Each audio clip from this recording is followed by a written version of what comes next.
do you have any tips on how to do that, how to keep up with lots of things going on at the same time? And two, what are the things that you're seeing right now that should be important for developers?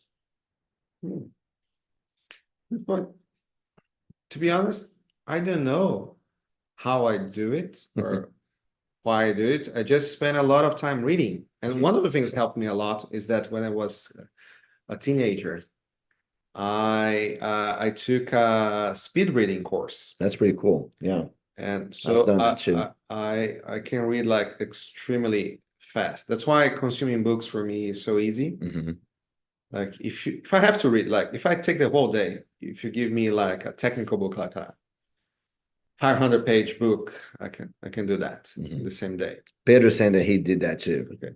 So it helps. So whenever and that's another problem, because whenever I dig into the internet, which has plenty of written content, it's this endless browsing. Just go. And whenever I find something that I don't know, I just Google that again. And then like, that's why I think like I spend a lot of time in Wikipedia, because just going link through link and reading everything, trying to consume that. And even Guy, my youngest son, he complains because whenever we have a conversation at dinner, for example, saying, Dad, why do you have to know everything? And when sometimes he asks a question, I just ask him back, like, do you really want to know it, or it was just a rhetorical question, like just wondering? Because I don't want to be the boring dad, like giving you how it works or this or that. Like even this week, this week in particular, I was converting here. I had an outlet here, 2 outlets, and they are 30 amps, but the voltage is 240 volts. But I wanted to put a 120 appliance there, and I was converting that into the circuit breaker box and changing the wiring, and my family was like, why are you doing that, and how do you know how to do that? And it was like, I just know. I just know because once in my office in Brazil, I was and I have a master's in electrical engineering too. So I just All right. it helps. It helps. It helps. So I don't know how I know how to do this thing I have a master's degree in. Yes. Okay, cool. yeah, but I have a master in telecommunications. One's supposed to be like in this part. And okay, I can change it. Don't you have to hire an electrician for doing that? No, because I know how to do it. So I did it.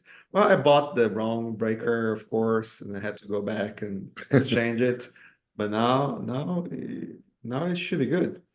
But it's just like if it's easy for you to consume something like with speed reading, like you're just motivated because it doesn't take a lot of time for you to read and learn other stuff. So that's what we're doing. And if I had to say something, I could use a cliche saying, oh, you should be taking a look at generative AI. Of course, I think it's going to make us much more productive. I'm becoming skeptical if it's going to be a game changer. I thought the possibility was higher. The more I learn and the more I see people using it, I think less of a game changer is going to be. I think it's going to be another tool in your set, and it's not going to change dramatically the way we do things today. It's going to be a nice to have. I'm not sure it's going to be a must have thing, but of course, you shouldn't take the risk of not knowing it. Right. Yeah, it's better knowing and not using it than the opposite. So you definitely should be taking a look. And for developers, at least, I think Gen AI is going to be, we're going to fit that in the developer productivity section. And I think that a tool that, for example, reduces your view time by 30%, might be as useful as a Gen AI tool that creates some code for you, because it's going to save the same 30% of the time. On the other hand, a tool that speeds up my view by 30% won't be able to introduce bugs, unintended bugs, nor security risks as a Gen AI tool can do for you. So that's why I'm starting to become skeptical about it. I'm not sure it's going to be as useful as it. Yeah, that's the trough or disillusion, right? So that's the. I had to use this word in a session, the trough of disillusionment, and I spent like 2 whole days trying to pronounce it correctly. Oh, another thing that helps with the English. Like yesterday, I had to record a keynote, and I rehearsed the script like 10 times, and always paying careful attention to each one of those words. And I noticed that some of the words I was mispronouncing them. So I had to take the time to go to the dictionary and check the pronunciation so I could record it correctly later. So I don't know if it's a useful tip, but that's something that I constantly do. Whenever I have the time to think about what I'm saying, I try.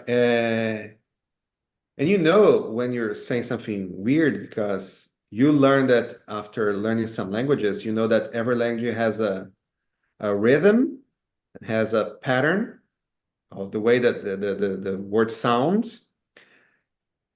And if you pay attention to what you're saying, you notice when it's different. And then, this doesn't sound good. Then I go check in the dictionary, and usually I'm wrong. And also I have 2 kids that are studying English school, so I have plenty of criticism.